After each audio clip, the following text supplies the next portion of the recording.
अस्सलाम वालेकुम। Programme special talk के साथ में सैफर रहमान हाजिर खिदमत। पाकिस्तान के मुआशी चैलेंजेस जो हैं, ज़ाहिर है वो एक बहुत बड़ा हमारा एक चैलेंज ही रहा है और बहुत बड़ा हदफ है इसको अचीव करना।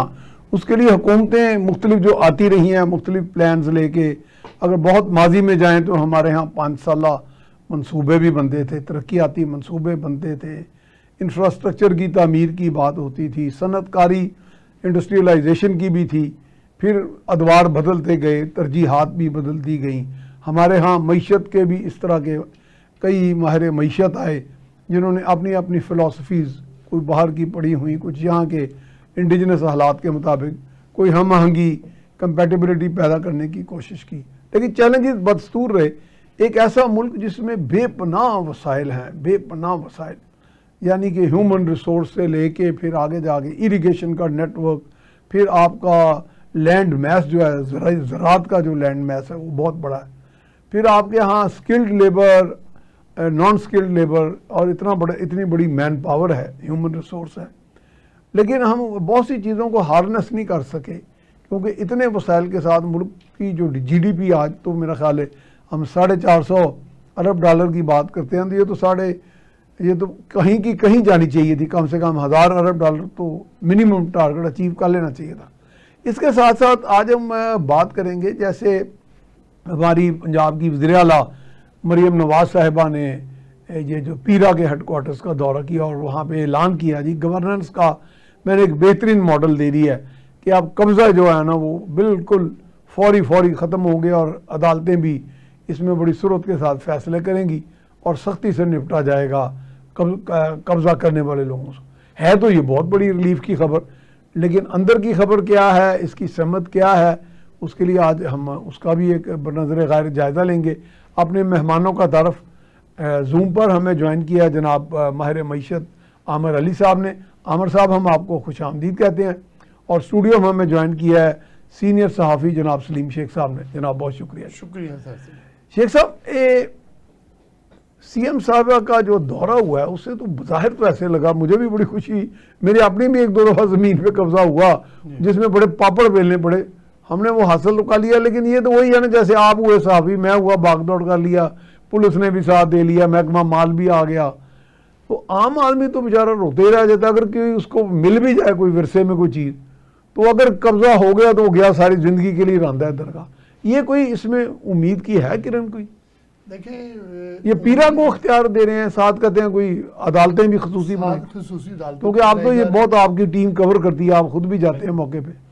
खसूसी अदालतें भी बनाई जा रही हैं, आज अच्छा की है, और मेरा ख्याल है 3 माह के अंदर खसूसी अदालतें बना दी जाएंगी। अच्छा। और फिर उसके साथ साथ जो है इनको इख्तियारात जो है वो समझे कि किसी की प्रॉपर्टी जो है ना वो अब काबिज नहीं होगी, जो इस वक्त थीम है। अच्छा। अगर ये पूरा इम्प्लीमेंट, आज वो मरियम साहिबा तो इस तरह बात कर रही थी जैसे कि कब्जा अब होगा ही नहीं, या होगा तो वो अब इस पर असल बात है कि अमल नहीं। दरामद आप चूंकि अंदर से इनके रहते हैं ना, देखते हैं करीब से, कोई है इतना इरादा, पुख्ता इरादा नजर आ रहा है हुकूमत का? हुकूमत का इरादा तो पुख्ता ही है। देखिए, अच्छा, अगर कर जाए तो बहुत बड़ा क्राइम के लिए मैं आपको इसके शुरू करने से पहले क्राइम के वाले से बात करता हूँ कि CCTV बनाया ना नया। हालांकि पंजाब पुलिस तो मौजूद थी, ये जो क्राइम कंट्रोल डिपार्टमेंट है। हाँ जी, क्राइम कंट्रोल डिपार्टमेंट, उससे तो लोग बड़े खाइफ हैं। तो उससे खाइफ तो देखे होंगे, लेकिन मैं ये समझता हूँ आम लोग जो है ना, जिसका क्राइम से कोई ताल्लुक नहीं है, वो खुश भी बहुत है। उसकी वजह यह है कि अब जो है ना वो क्राइम रेट कम होना शुरू हो गया है, और जो आपके पास फिगर आई है? हाँ जी, बिल्कुल आई है। और गली मोहल्ले में छोटे बदमाश, चोरी डकैतियाँ, ये भी कम हुई हैं। और उन्होंने मरियम, यानी अब हौसले टूटे उनके, ये भी कहा है कि सरगोदा जैसे शहर में जो है जहाँ 100 वारदात होती थी, बहुत होती है, अब वारदात नहीं हो रही। और लोग जो है इस चीज़ को अच्छा समझ रहे हैं, अपनी फैमिली के साथ बाहर आ रहे हैं कि अब हमें कोई डर नहीं है कि उनकी मोटरसाइकिल छीनी जाएगी, मोबाइल छीना जाएगा। ये तो मैंने आपको ज़िमरन बात की है।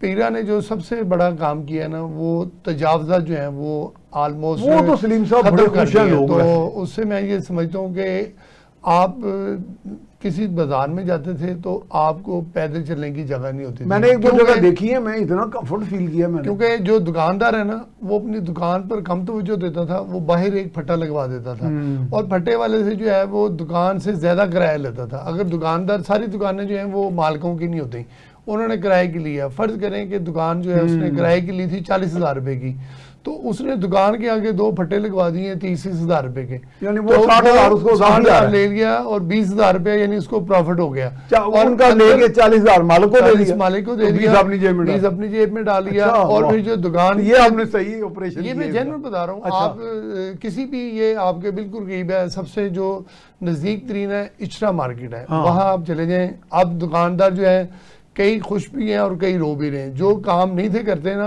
वो कहते थे अड्डे वाले से पैसे ले लेंगे और हमारा जो है वो दाल रोटी लगी हुई है, बगैर कोई मेहनत किए। हाँ, वो रो रहे हैं। और जो जेन्युइनली दुकानदार थे ना, वो अब खुश हैं कि अब सारे का सारा कस्टमर जो है ना वो दुकान पर आ रहा है। एक तो ये तजावज़ात, एक आपने को नोट किया कि मजमूई तासर क्या है, मजमूई तौर पे लोग खुश हैं, मजबूरी तासर खुश हैं। क्योंकि मैं तो कॉमन मैन हूं ना, मैं हाँ तो कस्टमर के तौर पे कहीं जाता हूँ, मुझे मैं खुश हुआ। मजबूरी लेकिन तौर मैं पर डर रहा था कि ये लोग जाके कहेंगे जी हुकूमत ने क्या बर्बाद कर दिया। ये देखें, जब आप एक अच्छा काम कर रहे होते हैं ना, तो उसके पीछे जितना मर्जी नेगेटिविटी हो, आप अपनी जुबान पर जो है ना अच्छे काम को बुरा नहीं कह सकते। हाँ, कौन कहेगा कि अगर तजावजात का खात्मा किया जा रहा है तो आप लोगों को बेरोजगार कर रहे हो। भाई एक दुकान है, मार्केट है, उसके आगे फटा लगा लिया है। अब खवातीन भी गुजरती हैं, और वही मैं कह रहा था, तियां बहना जो हमारी माएं बहनें तो जा ही नहीं सकती, उनके लिए मुश्किलात होती थी, वो तो बेचारियां से गुजर नहीं सकती थी। फिर उनको मजबूरन जो है वो किसी अच्छी बड़ी मार्केट का जो है वो जाके खरीदारी करनी पड़ती थी। अच्छी बड़ी मार्केट में जो है वो रेट ज्यादा होते थे। अब आप छोटी मार्केट में आम खवातीन जैसे मर्जी जाएं वो जा सकती हैं और सस्ती शॉपिंग कर सकती हैं। एक जो है वो पीरा ने ये किया है, और दूसरा जो अब उसको इख्तियारात दे रहे हैं कि आपने तजावज़ात जो है वो ये कब्जा माफिया जो है वो ख़त्म करवाना है। तो ये एक फोर्स बन गई है। तो अब जो मुख्तलिफ जो एसी पीरा को इख्तियार दे दिया गया, एसी जो है वो जाएगा और पीरा को साथ लेके जाएगा। अगर अच्छा। कहीं निशानदेही है कि इस पर कब्जा हुआ है तो पीरा के पास मुकम्मल इख्तियारात हैं कि उस प्रॉपर्टी को वो वागजार करवा सकती है। उनको जो है वो मशीनरी भी दी गई है कि आप इसको गिरा दें तजावजात को, मौके पे कब्जा जिसका है उसको दे दें। लेकिन इसको आहिस्ता आहिस्ता टाइम लगेगा, क्योंकि जो कब्जा माफिया होता है ना, उसने तो इलीगल तरीके से पैसे कमाए होते हैं, तो वो अदालती कार्रवाइयों में जो है वो बहुत ज़्यादा तेज़ होता है। कहीं इधर दरख्वास्त दे दी कि जी मेरा स्टे लगा हुआ है, कहीं जो है पुलिस को जाके दरख्वास्त दे दी। अब जो है तमाम महकमे जो है वो मिलना शुरू हो गए हैं आपस में और एक पेज पर आना शुरू हो गए हैं कि अगर तजावज़ात किसी ने की है, कब्जा किया है, और आप अपनी फ़र्द दिखाते हैं, अपने रजिस्ट्री दिखाते हैं, इंतकाल दिखाते हैं और बताते हैं कि जनाब मैं मालिक हूँ लेकिन बैठा हुआ कोई और है, तो उस पर जो है वो फिर तो राय तो होगी नहीं ना। हाँ जी, तो इस पे आज एक जो बात की है कि 3 माह के अंदर अंदर जो है इस पर फैसला करना ज़रूरी होगा कि अगर एक शख्स जाके कहता है ये मेरी प्रॉपर्टी पर कब्जा हुआ है, तो वो अदालत 3 माह में जो है उसका फैसला करेगी और 10 साल तक की सजा भी देगी। अगर 2-3 लोगों को सजाएं हो गई और ऊपर जाके किसी अदालत से वो सजा जो है वो कैंसिल ना हुई और बहाल रही, तो मैं ये समझता हूँ भाई ये कब्जा माफिया जो ये समझता है कि ये बहुत बेहतरीन हल है कि आप कब्जा करें लोगों की प्रॉपर्टी को और उसको औने पौने दामों बेचें और आप अपनी लेविश ज़िंदगी गुजारें, तो मैं ये समझता हूँ नहीं होगा। और हुकूमतें जो है वो इसी तरह जो है वो बेहतर आवाम को डिलीवर करें। मैं समझता हूँ आमिर अली साहब माशाल्लाह बड़े वो लैस होते हैं इंफॉर्मेशन के साथ, वो तो बकायदा टोमाहॉक मिसाइल हैं इकॉनमी के।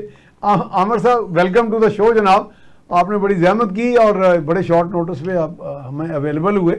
आमिर साहब, एक तो ये इशू जो हम कर रहे हैं वो तो लोकल जो गवर्नेंस के पंजाब लेवल के या प्रोविंशियल लेवल के या इवन कंट्री के मुख्तलिफ शोबों में जगहों पे है, लेकिन इकॉनमी आप समझ रहे हैं कि it's going on the right track, इसका यानी मंजिल सही है, सिमत सही है, इसकी डायरेक्शन जनाब? आप सबसे पहले तो मुझे इजाजत दें कि मैं सलीम शेख साहब की बात को ना थोड़ा सा आगे बढ़ाऊं। जी जी जरूर, मैं तो चाहूंगा। सर देखिए, पूरी दुनिया में जब भी जो भी कमर्शियल एरियाज होते हैं ना, जी उस पे एक लाइन लगी होती है, उसे येलो लाइन कहा जाता है। उस येलो लाइन से 1 इंच भी बाहर कोई नहीं आ सकता। आप कह रहे हैं कि जी पीरा ने जो है वो एक्शन लेना है। एक तो नंबर 1 ऐसी चीजें बहुत पहले हो जानी चाहिए थी, चले गुड आज हो रही हैं। आप कमर्शियल मार्केट्स का जिक्र करते हैं, तो मेरा भी किसी कमर्शियल मार्केट से एक करीबी ताल्लुक है। अच्छा। मैं बड़ा क्लियरली एक बात बताना चाहता हूं कि वहां पे जो माफियाज होते हैं हम्म वो sir with the consent of this AC office और डीसी ऑफिस जिनका आप जिक्र कर रहे हैं, हम्म मैं जाती तौर पे जानता हूं कि बहुत सारी ऐसी मार्केट्स हैं जहां पे अप्रूव्ड ही नहीं है तीसरी से चौथी मंजिल, वहां पे हम्म। 7-7 8-8 मंजिलें बन जाती हैं, 10 मंजिलें बन जाती हैं। तो पीरा क्या उन सारी मंजिलों को गिराए की? अच्छा, अगर वहां ये तो पे चले अभी हम एक शेख साहब से बेसिक पूछेंगे ना फैसिलिटी क्या नहीं है, करेंगे। और फिर सर मैं माजरत के साथ एक और बात बताना चाहता हूं, मेरा भी किसी मार्केट से ताल्लुक है। जी। मार्केट के अंदर माफियाज होते हैं, जब आप एक दफा लाइन को मार्क कर देते हैं कि जी यहाँ पे कोई चीज जो है ना वो नहीं होगी। सर मैं मियां साहब आपकी तवज्जो से ये बात बताना चाहता हूँ हुकूमत को कि वो जो इंक्रोचमेंट साफ करने वाले हैं हम्म। वो जब आती हैं तो आने से पहले ये बता देते हैं कि जी हम इस मार्केट में आ रहे हैं, हम ये वाला जो है ना इस पे वो एक्शन कर रहे हैं, और वो लोग उस दिन वहां पे अवेलेबल ही नहीं होते। सर ऐसा नहीं है, हम हम्म। लोग आज भी उसी जगह पे फंसे हुए हैं जहां पे हम पहले फंसे हुए थे। अच्छा। सर इंक्रोचमेंट्स का ये आलम है कि जो कमर्शियल मार्केट्स हैं, आप कह रहे हैं ना जी फट्टे लगवाना, ये फट्टे खाली दुकानदार नहीं लगवाते सलीम शेख साहब, वो बहुत सारे माफियाज हैं। उन माफिया से लड़ना आसान बात नहीं है। मैं आपको कह रहा लेकिन हूं अब तो लड़ाई शुरू है जी, कि आपका क्या हम तो ख्याल है कि सीएम साहबा के वो साथ हैं। सिर्फ दुकानदार वो फटे लगवा रहे होते हैं? सर ऐसा बिल्कुल नहीं, इन लोगों के होना तो ये माल रोड के दरमियान जी। में आपको फट्टे लगा के दिखा दे, और ऐसा है। सर ऐसा हो रहा है, मेरे पास कई मार्केट्स की एग्जांपल्स हैं। हम्म वहां की जो लोकल माफिया है वो जिस तरीके से उन लोगों को ट्रीट करते हैं, दुकानदारों को ट्रीट करते हैं, थ्रेट करते हैं, और वो दुकानदार वो बेचारे दुकानदार हैं। आप कह रहे हैं ना जी कि वो 40,000 रुपए की दुकान के आगे 60,000 रुपए के फटे लगवा दो। आपका मार्केट से ताल्लुक नहीं है, मेरा मार्केट से ताल्लुक है। सर वो कैलकुलेट करते हैं एक एक चीज, एक एक प्रॉब्लम को। ये एक इतना सीरियस मैटर है कि उसमें दुकान की 5 लाख रुपया अगर उसकी वो गुडविल ली जाती है पर मंथ, तो हम्म। उसमें कैलकुलेट किया जाता है कि जी आगे फट्टे कितने का लगेगा। सर वो इशू नहीं है। मैं कई मार्केट्स का चशमदीद गवाह हूं, मैं मार्केट्स के नाम नहीं लेना चाहता, लेकिन उनके जो लोकल माफियाज हैं वो जिस तरीके से ट्रीट करते हैं, जिस तरीके से वो लोकल मार्केट्स में अपने फट्टे लगवाते हैं, कहीं पे दाल चावल का फटा लगता है, कहीं पे कोई और फटा लगता है, यहां तक कि वो जो हैंगिंग जो अपना एक सिर्फ एक एक ऐसे करके वो एक बैनर सा उठा लगा के के। फेर रहे होते हैं जिसके ऊपर कुछ चीजें लगी होती हैं, सर उनसे भी पैसे लिए जाते हैं। आपका क्या ख्याल है? और ये सब कुछ किसके इलम में होता है?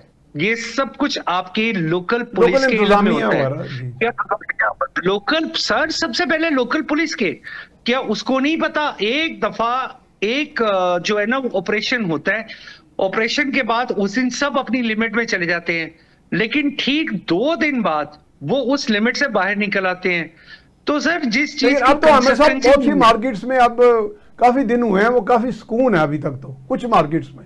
नहीं अब मैं मियां साहब आपको नाम लेके नहीं बताना चाहता, हाँ, लेकिन अच्छा। बहुत सारी ऐसी मार्केट्स हैं जिनमें नहीं है ये। मार्केट के वो दुकानदार एहतजाज कर रहे होते हैं सलीम शेख साहब, वो मार्केट के दुकानदार एहतजाज कर रहे होते हैं कि हमारी दुकान के बाहर ये फट्टा मत लगाओ, प्लीज मत लगाओ, लेकिन उनकी सुनने वाला कोई नहीं होता। लेकिन आमिर साहब, हाँ, मैं आपसे उनके- गुजारिश मैं वही करूंगा, थोड़ा सा मैं आपसे शेख साहब से ले गुजारिश लूं। करूंगा कि आप ना जी, जी। हम जो बैठे हैं ना, तो ये आवाज हाँ। कहीं ना कहीं हुकूमती ईवानों में जरूर जारी होगी। तो हाँ, जारी है। आपको ये यकीन करना चाहिए और बताना चाहिए, जैसे मैंने इचरे की बात की, और हाँ। मैं इस पर कन्फर्म हूँ क्योंकि वहाँ क्योंकि आपने तो रिपोर्टिंग की है ना वहाँ मेरे जाके। वहाँ पर जानने वाले दुकानदार हैं, और वो लोग पैसे लेते थे और उनको पता था कि हम जितने पैसे लेते हैं, और ये मैं हम आपको लोग, कंफर्म कर रहा मेरा हूँ। तो आप मार्केट भी से लोगों की ताल्लुक है। निशानदेही करें, सर, और ये हमारी हमारा शॉप्स- काम जो है ना, हमारी वैसे शॉप्स निशानदेही के करना है, बाहर ताकि जो कोई फटा कुव्वत, लगाने वाला कोई माफिया इदारा है ना अगर सर, जो है वो इस पर बंदूक आंखें लेके बंद आता है किए हुए है, और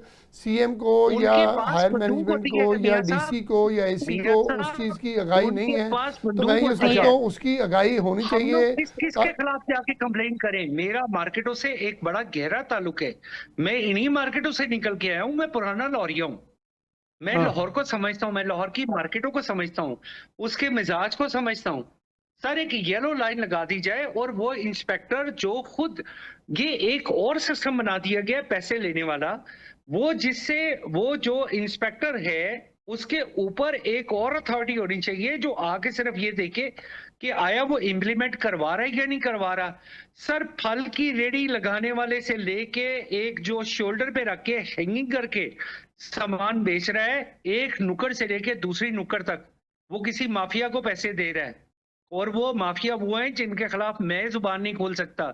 सर उसकी वजह ये है कि हमें अपनी जानें अजीज हैं, हम चले- लोग अपनी जानों पे खेल के ये बात करते चले हैं। इस पे फिर हम अगर आगे पेड़ा मैशर बनी में है बात तो करते हैं। पेड़ा ने अगर एक दफा अंडरलाइन कर दिया हाँ, उन तमाम एरियाज को, तो सर किसी की जुर्रत हो सकती है चलो उस हमें ये इंस्पेक्टर उम्मीद को, करनी और चाहिए मैं कि आप जानता हूं। करेंगे। अच्छा आमिर साहब, ये मैं अब आपकी तरफ आता हूँ, मैं इनसे पहले ले लूँ सलीम शेख साहब, ये आपको याद होगा पंजाब इंस्टीट्यूट ऑफ कार्डियोलॉजी की पार्किंग में क्या इशू बना था। तो पार्किंग वाले जो थे, तो एमएस ने कुछ पार्किंग वालों का जो माफिया था वहाँ, उनके खिलाफ कोई एक्शन लेना चाहा तो उसको जिंदगी की लाइफ थ्रेट्स आनी शुरू हो गई थी। देखिए एक दौर में ऐसे भी हुआ था, आप तो जैसे खबर ये करते हैं। माफियाज की बात है ना, तो ये माफियाज तो हर फील्ड में मौजूद है, हैं। लेकिन इन माफियाज को ही तो हुकूमत अगर खत्म कर रही है तो मैं ये समझता हूँ बतौर जर्नलिस्ट मुझे उन माफियाज का नाम लेना चाहिए, डरना नहीं चाहिए। देखें ठीक है। जो रात कब्र में है वो कब्र में ही आनी है, उसको हम मैं जो है ना, अब वक्त आ गया कि हम चीजों को expose करना शुरू उसको कर हम दें। ये नहीं कह सकते कि मैं कब्र से बाहर रहूंगा। तो मैं ये समझता हूँ जैसे मैंने नाम लिया है, मैं और भी मार्केटों के नाम ले सकता हूँ। मैं अब आप जाए भगवानपुरा मार्केट, ये छोटी छोटी मार्केटों के नाम मैं इसलिए ले रहा हूँ कि आपको मालूम हो कि भगवानपुरा में भी बड़ा बुरा हाल होता था। आप जो अब क्या कस्टमर है सूरत हाल वो है? पैदल नहीं जा सकते थे। अब आपको वहां पर कई जगहों पर जो है वो मोटरसाइकिल भी आराम से गुजरती नजर आएगी, रिक्शा भी नजर आएगा। अनारकली बाजार आप चले जाएं, वहां पर सूरत हाल ये है कि वहां पर आपको आराम से चलता हुआ नजर आएंगे, गाड़ी भी जा सकती है। और ये जब काफी दिन से ऑपरेशन चल किया रहा था, और हाँ 3-4 हफ्ते हो गए ये हैं। बात आमिर साहब की बिल्कुल ठीक है कि कुछ है कि जो हाथ में लेके फिर रहा है सामान, तो वो जैसे ही ये इंक्रोचमेंट का अदारा जो है पीरा या दूसरे अदारे जब जाते हैं तो वो दोबारा आ जाते हैं, लेकिन उनको इतना जल्दी नहीं रोका जा सलीम सकता। शेख लेकिन साहब, आहिस्ता आपको मैं आहिस्ता दो जो है ये एरियाज चीजें बताता बेहतर हूं। होंगी। ये आप नहीं होता शालनी कि को आप विजिट फौरन जो है कीजिए, आपने हाथ में एक अच्छा छड़ी मैं पकड़ी नाम है और लेके उससे बता मारना देता हूँ। शुरू कर हाँ दिया। जी, आप ले चले चले, नाम बता दें कोई। मार्केट्स को विजिट कीजिए। ये कौन आप सी? हाल रोड की, मैं आपको एरियाज बताता हूँ। आपने हाँ। इचरे की बात की, इचरा छोड़ दे, इचरा इज वन एरिया। इचरे के बाद शालमी, शालमी के बाद हाल रोड, हाँ, और हाँ। हाल रोड के सेक्शंस, यानी दुकान अगर अंदर है तो उससे 3-3 फुट बाद, 4-4 फुट बाद, उसके 8-8 फुट बाद वो दुकानदार नहीं लगाना चाहते वहां पे कोई ठेला, वो नहीं लगाते। लेकिन उन माफियाज का क्या करेंगे आप? जो लगाते हैं वो माफिया दुकानदारों से स्ट्रांग है, और सर उनसे वो स्ट्रांग स्ट्रॉन्ग पीरा है, है, और सर उनसे आप स्ट्रांग बात को चीफ मिनिस्टर है। वो ना सिर्फ स्ट्रॉन्ग है, वो ना सिर्फ स्ट्रॉन्ग है, उन्हें प्रोटेक्शन है सर, उन्हें प्रोटेक्शन है इदारों की। अच्छा आप सर, पेरा इसमें की लेकिन आप बात अदारे कर रहे हैं। एक्सपोज तो हो रहे इसमें हैं। देखें हाँ। अदारों की प्रोटेक्शन जरूर होगी, लेकिन जो लोकल वहाँ की एसोसिएशन है ना, एसोसिएशन है। उनकी ज्यादा होती है अच्छा मैं आपसे दोनों से, हाँ। मैं दोनों से एक शेयर करना चाहूंगा। एक हम हाल रोड पे, बहुत देर की बात है वैसे आमिर साहब, हम हाल रोड पे एक दफ़ा बैठे थे, मेरे एक दोस्त थे, उनकी रिगल स्टॉप के साथ ही शॉप थी, तो वहाँ हम चले गए तो एक police when I, investigation police की। तो एक साहब को, एक शख्स को हथकड़ी लगी थी, वो सीधा एक शॉप में चला गया, उसने कहा जी कि मैंने ये चोरी का माल यहाँ बेचा है। आप बिलीव यू मी, पुलिस ने वहाँ से जान बचा के भागी। वो एसोसिएशन, मैं अपने आंखों देखा, वाकया देखा, जो हाल रोड एसोसिएशन थी ना ट्रेडर्स की, वो पुलिस बस जान बचा के भागी। जो भी सपोर्ट करता है, यानी कि इतना उन्होंने चोर को इतना सपोर्ट किया कि मैं बता नहीं सकता, मैं खुद आंखों देखा, वाकया देखा। चोरों को जो भी सपोर्ट करता है, मेरी कभी इंटेंशन नहीं है कि हम चोरों को सपोर्ट करें। चोरों को, माफियाज को, जो एसोसिएशन, ये 2 नंबर एसोसिएशन है सर। मैं आपको अच्छा। क्या एग्जांपल्स दूं? कोई बनी हुई मार्केट्स के ऊपर भी मार्केट बन सकती है, हाँ, वो बनी हुई एक पूरी एक राहदारी के ऊपर भी मार्केट बन सकती है। अगर उनको एसोसिएशन सपोर्ट करती हैं तो वो किसके बेहाफ पे? वो एसोसिएशन जब भी सपोर्ट करती हैं उनके पीछे इदारे होते हैं। चले मियां यार, साहब साहब, इदारों का इलाज शुरू हो गया है मेरा ख्याल। उम्मीद करें कि ये नश्तर तेज चलेगा और जहाँ के इदारों की सर्जरी होगी तो हम सब मिलके जर्नलिस्ट, इकोनॉमिस्ट हुए, ट्रेडर्स हुए, सब मिलकर इस गंद की सफाई करें। अच्छा, अब आमिर साहब थोड़ा सा हम आ जाएं मईशत पे। इस वक्त पाकिस्तान के इंटरनेशनल लेवल पे भी कोऑपरेशन चल रही है। आप तो चाइना के सब्जेक्ट पे बड़ी अथॉरिटी हैं, तो ये अभी जब मैं और आप मौजूद थे परसों, हम चाइना के कौंसल जनरल ने अपनी स्पीच में कहा कि CPEC फेज़ 2 जो है वो इन फुल स्विंग स्टार्ट होने वाला है, and the development of China is a blessing for the world. अब इसमें आप समझते हैं कि Pakistan will benefit out of it. हालांकि एक दौर ऐसा भी आया था जब हमने इसको बैक बर्नर पे डाल दिया था CPEC को। अब क्या सूरत हाल है? सर बिल्कुल ऐसा दौर आया था। जी और CPEC फेज 2 जिसका बार बार जिक्र किया जा रहा है, जी मैं प्राइम मिनिस्टर के साथ था। हमारा जो डेलीगेशन था जो बीजिंग गया था जी SCO कॉन्फ्रेंस के लिए, जो कि तेंजिन में हुई।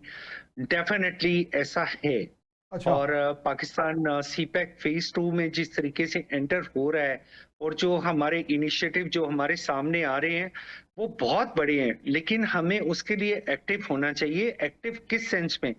हम लोग एक्टिव नहीं हैं कि अभी तक हमने फेज 2 के लिए हमें एक स्किल मैन फोर्स चाहिए थी, हाँ वो स्किल मैन फोर्स नहीं है। मियां सैफुर रहमान साहब, आप हाँ एक ये और इशू है। चीज को देखिए कि जो हमारे लिए बहुत जरूरी थी कि वो क्या हम CPEC फेज 2 के लिए जो हमने इनिशिएटिव लिए थे, जो गवर्नमेंट के इनिशिएटिव थे, जो कि जी हम अच्छा special Aamir economic zone develop साहब, करेंगे। बैग योर पार्टनर, जरा ब्रेक की तरफ जाना है। ब्रेक के बाद यहीं से सिलसिला जारी रखेंगे।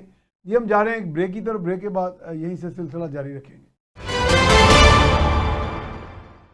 जी वेलकम बैक। हमारे साथ मौजूद हैं जनाब सलीम शेख साहब। सलीम शेख साहब, चूँकि गवर्नेंस के भी बेशुमार मसाइल हैं, एक तो हम ये बात कर रहे थे तजावज़ात पे, बिल्कुल। और हुकूमत कह रही है, मरीम नवाज साहिबा ने ऐलान किया कि जी पीरा को इख्तियार दिया जा रहा है कि वो कब्ज़े। पहले किसी ज़माने में ये मुझे लग रहा है कि आपने इस पर शायद ख़बर भी दी है कि एग्जेक्टिव मजिस्ट्रेट होते थे, बिल्कुल होते थे। तो वो आपको याद होगा, मेरी अपनी ज़मीन थी इधर रायविंड के पास। ये होते थे मुशर्रफ दौर से पहले होते जी उस वक्त कब्जा हुआ तो उन दिनों डिस्ट्रिक्ट मजिस्ट्रेट थे कामरान लशारी। कामरान लशारी, वो DC मेरे छोटे भाइयों की तरह थे। मैंने उन्हें कहा, मैंने फ़ोन किया, मैंने एक SP को फ़ोन किया। उन्होंने कहा साहब हम हाजिर हैं, आप हमारे CSS सीनियर भी रहे हैं तो हम कर लेते हैं, लेकिन आप एक ना थोड़ा सा दुम चला एक कानूनी दरख्वास्त दे दें हमें। दरख्वास्त दे दें। मैंने अपना एक लड़का था मुलाजम, उसको मैंने DC साहब के पास भेजा। कामरान लशारी साहब ने लिख दिया कागजात देखने के बाद, अपने अमले से देखने, एज पर हाँ उन्होंने लिख दिया कि फॉर ऐसा पुलिस कर- असिस्टेंस, बस इतना नुकता था। फिर पुलिस ने जो एक्शन लिया वो हुआ, पटवारी भी मौजूद थे, तहसीलदार भी था, वो गांव पूरा ही भाग गया वो जो कब्जा ग्रुप था। यानी कि जब वाकई नियत करके अदारे आ जाएं तो कोई नहीं खड़ा होता। हालांकि वो अच्छे खासे बदमाश थे, वो लोग क्रिमिनल्स थे। तो अब अगर इसी तरह इसी डिटर्मिनेशन से हुकूमत आती है तो मेरा कब्जा इतना बड़ा मसला है पूरे पंजाब में देखा जाए तो पता नहीं हज़ारों की तादाद में लोगों की ज़मीनों पे कब्जे हैं नजायज़, हो सकता है हजारों से भी कम ज्यादा। हो, लाखों। लाखों। क्योंकि हमारे यहाँ जो है ना, लोगों को एक आदत है कि इजी मनी की तरफ हमने जाना है। हाँ। तो इजी मनी यही है कि आप किसी की प्रॉपर्टी पर बैठें, और फिर एक और आसान हाल है कि जो बड़े बड़े नाम थे ना या हैं, हाँ उन्होंने क्या किया, अपने 4 बंदे बिठाते थे और उनसे कहते थे कि जनाब ये अब हमारे पास है, अब आप बताएं इसके कितने पैसे लेने हैं। इसकी एक टर्मिनोलॉजी है कब्जे वाली ज़मीन की ना, वो मैं आपको बता अच्छा दूं वो क्या है? कि इसकी टर्मिनोलॉजी है कि चुआनी का ले लो, अच्छा ते एदी तेरी ले लो। वैसे चुआनी का मतलब है कि चौथा हिस्सा। आपको चौथा हिस्सा मिलेगा। इस प्रॉपर्टी की अगर कीमत है 1 करोड़ रुपया, हाँ। तो आप 25 लाख रुपया लें और हमारे नाम कर दें। अगर नहीं आपने करनी तो हम बैठे हुए तो हैं ही, तो जाए फिर आपने किसी अदालत में जाना है, किसी पुलिस के पास जाना है, तो आपका मसला नहीं हल होने वाला। तो लोगों की जो सबसे बड़ी होती थी वो कहते हैं यार अच्छा चुआनी मिल रही है ले लो, और वो हाँ, फिर मुझे लोग तो जो वैसे है, तो मिलना ही नहीं है। वो ईजी हो जाते थे। लेकिन अब ये जो काम मैं समझ रहा हूँ पीरा के जरिए आके किया जा रहा है। और अच्छा ये जिस पीरा तरह को हमारे साफी कॉलोनी में भी कुछ करेगी, सुना वहाँ भी कब्जे हैं, कब्जे बिक रहे हैं जी वहाँ। नहीं, वहाँ का थोड़ा सा एक और इशू है, वो ये है कि कभी वो जो है ना लिटिगेशन ये होती है कि बोर्ड ऑफ रेवेन्यू जो है वो पूरे का पूरा इंतकाल ही खारिज कर देती है, कभी कुछ कर देती है। लेकिन जब प्रॉपरली जिसके नाम पर अलाट हुआ है और वहाँ पर कानून ये कहता है कि फिर दूसरा कोई नहीं बना सकता अगर उसकी लिटिगेशन अब हाउसिंग फाउंडेशन के नाम हो गए। हाउसिंग फाउंडेशन के नाम है। तो मैं समझता हूँ कि साफी कॉलोनी में भी अगर दरख्वास्त है ना लोग, एक तो लोगों में अवेयरनेस कम होती है, नहीं, वो हाँ, वो समझते हैं करते कि पीरा जो है वो खुद ब खुद आएगी और हमारा कब्जा छुपा देगी। भाई हाँ। उसका भी एक कानूनी प्रोसीजर है। आप एक दरख्वास्त दें, दरख्वास्त देने के बाद जो है वो जाके अथॉरिटी से कहें कि जी मेरे साथ ये जुल्म हो रहा है और ये मेरे कागजात ये हैं। मेरे कागजात हैं, फिर तो जाके जो है ना उसको रिलीफ मिल जाएगा। लेकिन अगर वो बाहर सड़क पे होके कहे कि जी मुझे रिलीफ नहीं दिया जा रहा और वज़ीर आला मरियम नवाज जो है वो मेरी आवाज़ सुने, भाई आवाज़ आपकी सुनती है, सुनेंगी भी सही, लेकिन एक कानूनी प्रोसीजर तो अडॉप्ट कर लेना, फिर वो आपकी बात अच्छा, सुनेंगी। ये शेख साहब एक बहुत बड़ा इशू है, लोग अस्पतालों के चक्कर लगा रहे होते हैं सरकारी। वो जब शहबाज शरीफ साहब थे तो उन्होंने बड़ा निज़ाम एक बनाया था, हमें वो बाज़ का दूर दराज जगह हेलीकॉप्टर में भी ले जाते थे, देखे जी मैं फ्री मेडिसिन दे रहा हूँ, ये सहूलतें हैं, एक्सरे मशीन है, बोन डेंसिटी मशीन है। अब क्या सूरत हाल, अब कॉमन मैन को है इसमें कोई?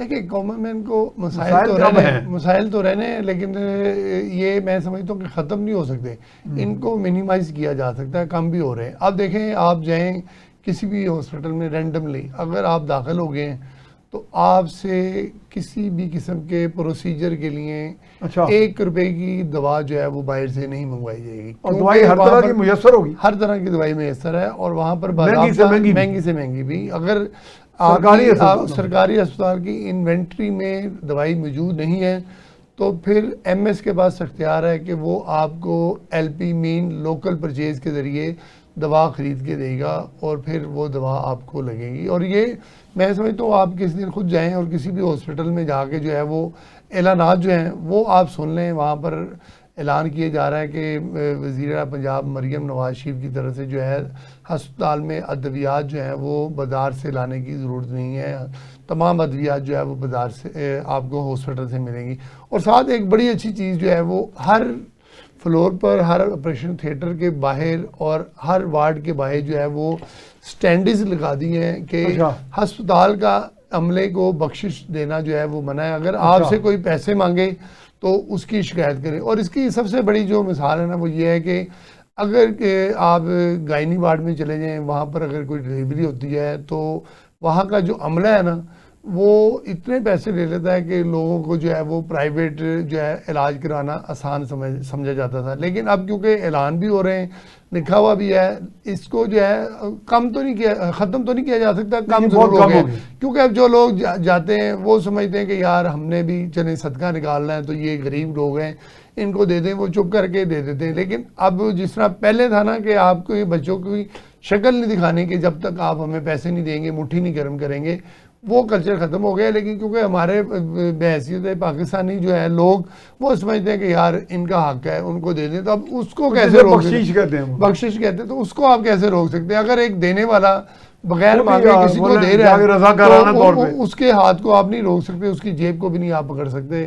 तो लिहाजा अच्छा, एक वैसे बड़ी अच्छी खबर आई है जो मेया हॉस्पिटल लाहौर में वो जो बनाया गया है कोएबुलेशन का वो उसके सुना कुछ लोगों के इलाज शुरू हो गए।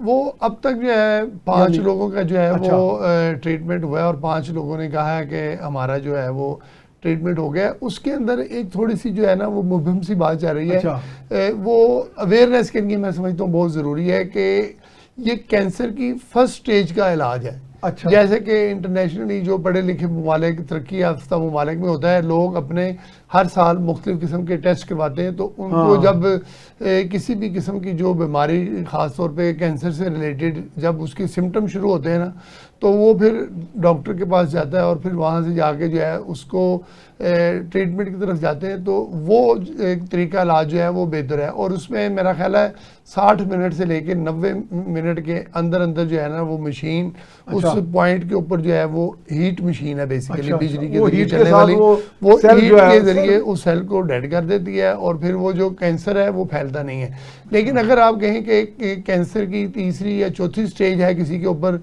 और वो मशीन इलाज कर देगी, वो मशीन इलाज नहीं करेगी, क्योंकि वो जब कैंसर आपकी बॉडी में पूरा फैल तो वो चुका है कहाँ वो फिर डेड करेगी? उसको फिर वो डेड नहीं करेगी, फिर उसका जो है सर्जरी ही इलाज है। लेकिन हर कैंसर का जो इलाज है वो सर्जरी भी नहीं होता। वो अब अगर चौथी स्टेज पे चले गए, जो शख्स है अगर उसकी उम्र 70 साल हाँ, है, या बहुत ज्यादा। इम्यूनिटी उसकी ख़त्म हो गई है, अब वो ऑपरेशन के बाद वो सर्वाइव Survive कर नहीं सकता करेगा। है या नहीं कर सकता है, क्योंकि इसकी जो ट्रीटमेंट है वो काफ़ी महंगी है अगर कैंसर के हवाले से तो देखें। ये जो अब एब्लेशन सेंटर को एब्लेशन बनाया गया, ये हाँ। फ्री इलाज कर रहा है? जी बिल्कुल, देखें अभी तक जो बिल्कुल पंजाब हुकूमत के जितने भी सारे हॉस्पिटल्स हैं, अच्छा। वहाँ पर फ्री ऑपरेशन, फ्री इलाज जो है वो किया जा रहा है। कुछ जो हेल्थ कार्ड के थे उसमें जब वो किया जा रहा था, अब वो प्राइवेट में चला गया, सरकारी में तमाम के नहीं, तमाम अब जो है हेल्थ वो- कार्ड चल रहा है? हेल्थ कार्ड चल रहा है वो जो बिल्कुल। एक पहले खान साहब की दौर में आया था स्कीम, वो आई थी, वो पूरे पंजाब में नहीं थी, इन्होंने अच्छा। इस हुकूमत ने पूरे पंजाब में लेकर आए हैं और पूरे अच्छा। पंजाब में ला हेल्थ के कार्ड? उसको जो है वो था। देखें अगर एक शख्स जो 10 करोड़ रुपया जो है वो टैक्स देता है, अच्छा। तो उसका भी आपने हेल्थ कार्ड बना दिया, उसका जो है हाँ, वो वो गलत था। पीटीआई के दौर में भाई हाँ। एक शख्स जो है वो 10 करोड़ रुपया सालाना तो टैक्स दे रहा है, हाँ। तो आप कहा तो कि ये वो- जो उसको तो आपका हेल्थ कार्ड की जरूरत ही नहीं, कि देखा आपका जाए। ये जो आईडी कार्ड है यही हेल्थ ये कार्ड आपका है, हेल्थ आप कार्ड है। जाएं और जाके ट्रीटमेंट करवा लें। तो उससे लोगों की जो है हक तलफी होती थी। तो इस हुकूमत ने आगे जो है वो एक निज़ाम बनाया है कि जनाब जो बंदा डिजर्विंग तो नहीं, जो अफोर्ड नहीं कर सकता, उसको जो है वो हेल्थ कार्ड के ऊपर हम ट्रीटमेंट दे देंगे। वो हेल्थ कार्ड मौके भी बन जाता है फिर? जी या- बिल्कुल, अच्छा। आप या बनाते हैं पहले? नहीं, वो बनवाना पड़ता है। अच्छा। और उसके लिए भी जो है आपको प्राइवेट में जाएंगे तो उसके लिए आपको एक पोर्शन जो है 20 या 30% जो है वो अपनी जेब से अदा करना है। क्योंकि अगर हुकूमत ये क्लेम करती है हम सरकारी हॉस्पिटल में मुफ्त इलाज कर रहे हैं, तो आप जाएं पहले वहाँ करवाएं। पहले अगर वहाँ सरकारी पर से वो कराएं। वहाँ पर आप कहते हैं कि जी मुझे पसंद नहीं है, मैं रश में नहीं जा सकता और मुझे कमरा चाहिए, आपने प्राइवेट लेना है, तो फिर कुछ तो आप अपनी जेब से पे करें ना। तो वो हाँ। मेरा ख्याल है कि ये वाली पॉलिसी हुकूमत की अच्छी है कि कुछ पे जिसने हाँ, कुछ बंदा पे करेगा। करवाना है तो उसे प्राइवेटली पे करना चाहिए। अच्छा शेख साहब, पंजाब में आप तो बड़ा कवर कर दिया है, पंजाब में लोकल बॉडीज का क्या इशू है? ये इसका इलेक्शन हो क्यों नहीं रहा? जी लोकल बहुत ही पॉलिटिक्स ज्यादा के कोई लोकल ताख़ीर पॉलिटिक्स के का ऊपर शिकार। जो है वो अदालतों ने भी कहा है कि आपको आप कराएं। इंतखाबात करवाने चाहिए, इलेक्शन कमीशन भी कर रहा है। लेकिन क्या इसके हुकूमत किसी चीज से खाइफ है कोई? खाइफ भी हो सकती है, मुझे नहीं मालूम कि खाइफ है कि या कोई नहीं ऐसा है। मुखालिफ पार्टी की सपोर्टेड लोग ना आ जाए, कोई ऐसा भी हो सकता है? देखें अगर मुखालिफ पार्टी के सपोर्टेड लोग आ जाएंगे तो लोकल पार्टी का काम तो है कि अवाम के लोगों के काम करना। हाँ, जो मुकामी सतह पे किसी जो की काम। गली बनानी है, किसी का नलका टूट गया है, किसी की स्ट्रीट लाइट नहीं है, तो अगर कोई भी आ जाए तो मैं नहीं समझता कि हुकूमत को उससे फ़र्क पड़ना चाहिए। और ये मेरा ख्याल है करवा देने चाहिए कि जो MP MNA के ऊपर जो अवामी बोझ है ना वो कम हो जाएगा। और फिर जो सूबाई असम्बली और कौमी असम्बली या सैनट में जाने वाले जो लोग हैं ना, हाँ। उनका काम है सिर्फ कानून कानून साजी साजी। करना। तो वो फिर कानून साजी जो है वो बेहतर तरीके से कर सकेंगे। और जो कानून साजी भी उन्होंने अवाम के लिए ही करनी है, उन्होंने हाँ। कौन सा कोई किसी और मखलूक के लिए करनी है कानून साजी। सही वो बात है। अपनी अवाम के लिए अगर अच्छी कानून साजी करेंगे और ये गली मोहल्ले की सियासत से निकल जाएंगे और वहाँ पर जो टफ टाइल लगानी है, नलका लगाना है, स्ट्रीट टाइल लगानी है, तो वो वहाँ का जो काउंसलर कर रहा होगा तो वो मैं समझता हूँ ज़्यादा बेहतर काम है। तो आप ये पंजाब का जो ब्यूरोक्रेसी का निज़ाम है वो कैसा चल रहा है आपके ख्याल में? यहाँ पे ठीक चल रहा है? गवर्नमेंट का कंट्रोल है, ग्रिप है?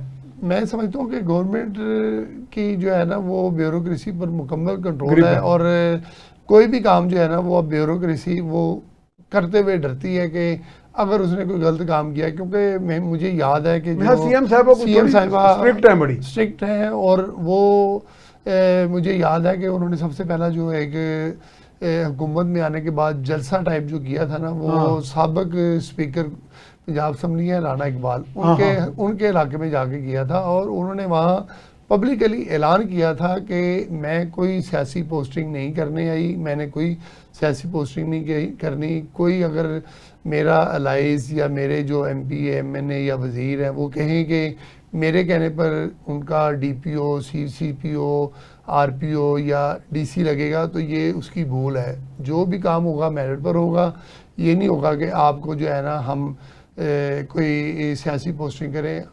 काम जिसका जो है वो गैर कानूनी नहीं होगा। तो सियासी पोस्टिंग में तो मतलब ये होता है कि फिर जो लगवाता है वो फिर अपने काम भी करवाता है। तो लिहाजा अब चीफ सेक्रेटरी और आईजी के पास जो है ना वो मुकम्मल इख्तियारात है कि वो जिस मर्जी अफसर को जहाँ मर्जी पोस्ट करे। लेकिन क्योंकि वज़ीर पंजाब ने ये कहा हुआ है कि उन्होंने सिर्फ और सिर्फ जो है वो रिजल्ट लेने, और रिजल्ट जो है वो इन दो बंदों से लेने, चीफ सेक्रेटरी और आईजी से। तो अगर ये गलत बंदे लगा देंगे, कोई बंदा जैसे माजी में होता वो था चीफ कि सेक्रेटरी को भी नहीं सूट करता कि वो कोई गलत बंदा लगा दे। नहीं, वो क्यों ना आईजी को भी लगेगा। क्यों वो लगाएंगे गलत बंदा कि अगर जवाबदेही जो है वो फिर वज़ीर जवाब आला को देनी पड़ेगी तो वो फिर नहीं लगाते और लग भी नहीं रहे। और मेरा ख्याल है कि सोशल मीडिया का ज़माना है, अगर कहीं कोई गलत काम हो रहा होता तो अब तक जो है वो शिकायत आ चुकी होनी थी कि फ़लाँ शख्स जो है वो मेरिट पे नहीं लगा या गलत काम कर रहा है, और फिर वज़ीर आला पंजाब की नाक के नीचे ये काम हो रहा है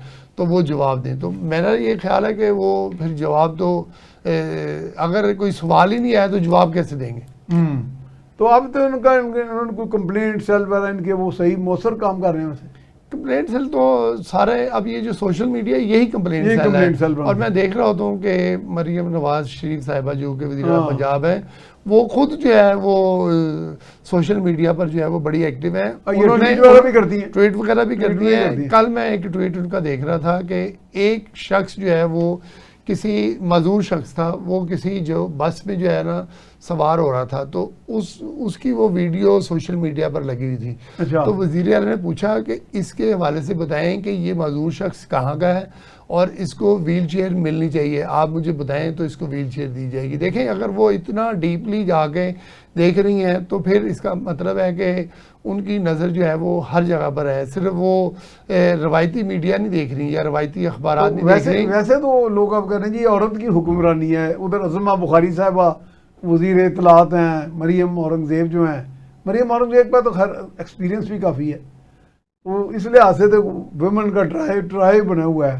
नहीं, देखें, मैं ये समझता हूँ जब आप सियासत में या किसी भी शोबे में आ गए ना तो उसमें ये जेंडर जो तफरीक है वो नहीं होनी चाहिए। उसकी वजह यह है कि सैफ साहब, अगर आप यहाँ बैठे हुए हैं तो आपके पास यहाँ पर जो है फीमेल खातून एंकर नहीं है, तो फिर आप कैसे कह सकते हैं कि जी वो फीमेल एंकर क्यों रखी हुई है, मुझे क्यों नहीं रखा। अब तो देखें ना, पुलिस में भी बहुत पुलिस में भी आ गई, हर शोबे में आ गई, हर शोबे में आ गई। लेकिन अब ये जो आपने 3 नाम लिए ना, यानी कि अज़मा बुखारी आ गई हैं, मरियम औरंगज़ेब आ गई हैं, तो वो डिलीवर कर रही है ना। आप मुझे बताएं कि अज़मा बुखारी में कोई शख्स ये कीड़ा निकाल के दिखाए कि वो मेरिट पर नहीं है, क्योंकि वो पंजाब हुकूमत को जहाँ डिफेंड करना होता है डिफेंड कर रही होती हैं, और जहाँ डिफेंड अच्छा करती हैं। तो देखें, मेरिट तो यही होता है ना, ये तो नहीं होता कि वो वज़ीर इत्तलात बन गई हैं लेकिन वो डिफेंड नहीं कर सकती कि उनको टीवी पे बोलना नहीं आता।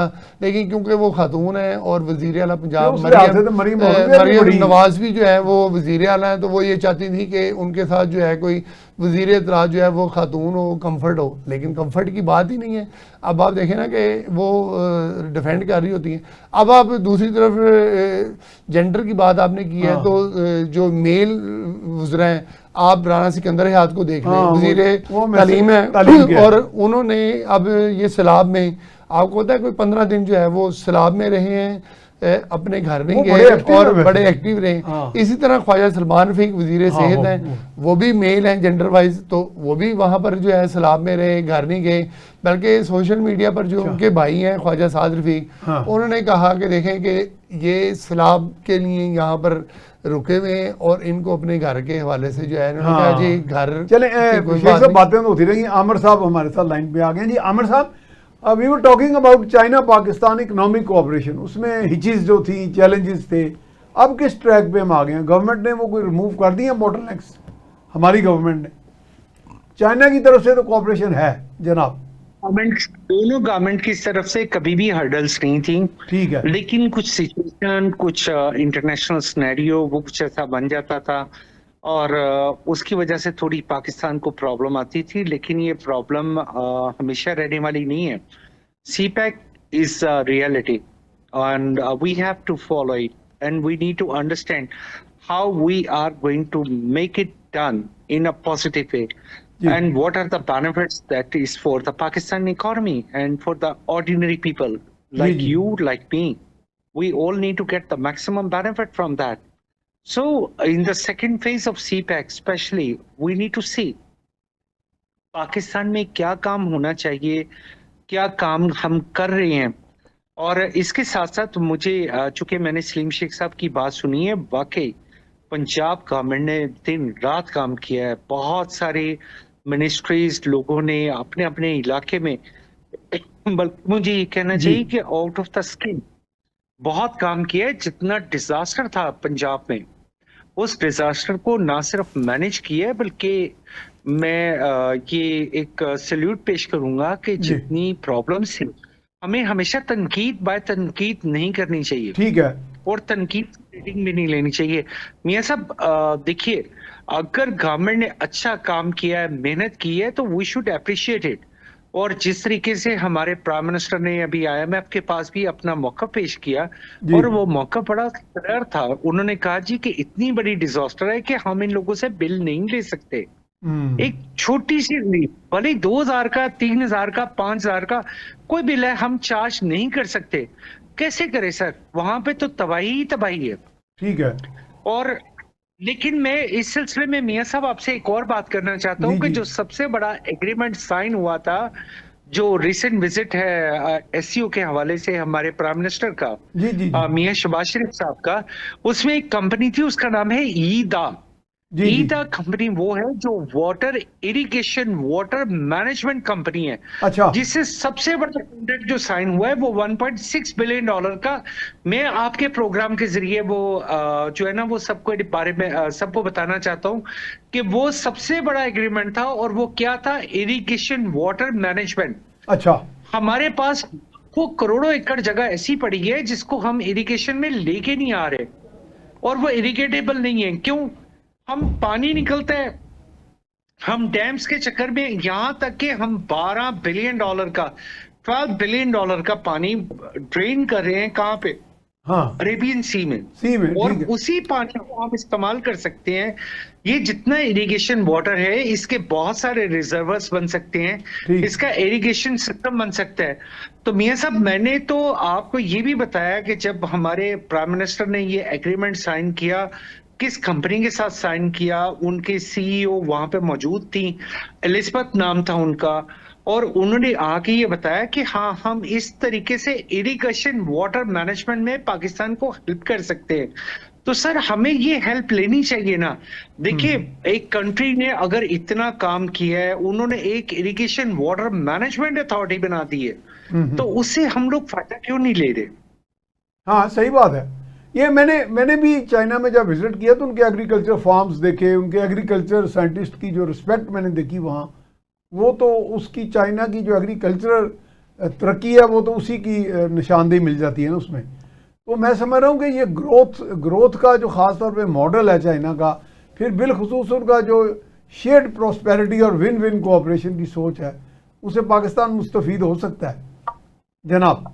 सर, तो हमेशा चाइना के जो प्रेसिडेंट हैं, जो चेयरमैन शी जिनपिंग है, वो हमेशा एक ही बात कहते हैं, शेयर अ कॉमन फ्यूचर। ठीक। क्या हम शेयरिंग अ कॉमन फ्यूचर, हम लोग रेडी हैं? हम लोग रेडी नहीं है। हम लोग उसको उस तरीके से देख ही नहीं पा रहे हैं कि share a common, what is a concept of a share a common future. Chairman Xi Jinping कहते हैं कि if you want to be progressed in your region, you make sure your neighbouring countries they also have the same system, like they are also getting a progress. और मियां साहब देखिए, हमारे पास एक बहुत बड़ी रुकावट है, and that is what, that is terrorism. अच्छा, इसको जरा वाइंड अप कर दें, जरा हम क्लोजिंग की तरफ जा रहे हैं जनाब। If we provide the facilities to the local people, जो कि यहाँ पे इन्वेस्टमेंट करना, जो कि यहाँ पे जॉब सीकर्स हैं, अगर हम उन्हें जॉब्स प्रोवाइड कर दें, वो भले ही बलोच हैं या भले ही कोई भी हैं, तो सर वो कभी भी उस साइड पे नहीं जाएंगे जो टेररिज्म है। वो हमेशा एक ही साइड पे, और वो है कि how to make a progress. चलें, थैंक यू वेरी मच जी आमिर साहब, एंड बहुत शुक्रिया जी सलीम शेख साहब जी। प्रोग्राम अपने इख्तिताम को पहुंचा। तो इसमें यही है कि हमने पंजाब का जो मॉडल ऑफ गवर्नेंस है, बिलखुसूस जो इस वक्त फोकस किया जा रहा है कब्ज़ा माफिया के ख़िलाफ़, और उसमें भी उम्मीद की किरण दिखाई दे रही है। और जैसे हमें हमारे इकोनॉमिक एक्सपर्ट ने भी बताया कि पाकिस्तान का मुआहदा हुआ है इरिगेशन वाटर मैनेजमेंट का, तो इसका मतलब हमें उम्मीद करनी चाहिए कि आइंदा आने वाले वक्तों में ये जो फ्लड का जो हमारे यहाँ एक तबाही आती है उससे भी बचने की सूरत है, और रोज़गार के भी मज़ीद मौक़े निकलेंगे चाइना पाकिस्तान इकनॉमिक कोऑपरेशन की सूरत में। इसके साथ ही मियां सैफ रहमान को इजाज़त दीजिए। अल्लाह निगहबान।